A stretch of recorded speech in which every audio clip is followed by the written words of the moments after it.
Bonjour, je vais vous parler de la checklist des aliments super cerveau. Vous le savez, il y a certains aliments qui sont extraordinairement mauvais pour le cerveau, comme par exemple le sucre. Pourtant, il y a des aliments que votre cerveau va adorer. En particulier, tout ce qui concerne le bon gras. Alors, ce qu'on appelle le bon gras, ça va être surtout les acides gras dits polyinsaturés. En particulier, on les trouve dans les huiles végétales, les fruits secs comme par exemple les noix, mais également les petits poissons gras tels que les sardines, les anchois, les harengs ou le maquereau. Évidemment, il faut manger moins de sucre parce que le sucre est très mauvais pour votre neurogénèse.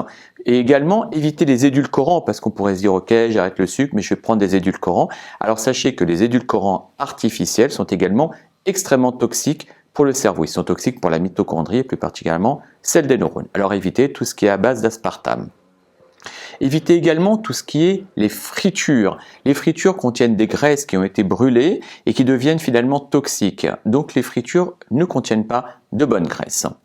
Évitez également les grillades. Vous vous rendez compte quand vous faites une grillade, quand vous faites un barbecue, vous avez une sorte de caramélisation finalement de la viande. Et bien cette caramélisation crée une réaction chimique entre les protéines et le sucre de la viande et ça va créer des organismes biologiques qui peuvent être extrêmement néfastes, cancéreux et pro-oxydants. Donc évitez les barbecues, évitez les grillades. À moins de prendre éventuellement à côté des aromates comme par exemple le romarin qui permet de contrecarrer ces effets délétères. Je vous encourage également à manger bio. Alors je sais que manger bio, c'est très à la mode, mais au-delà de la mode, c'est quelque chose d'extrêmement fondamental.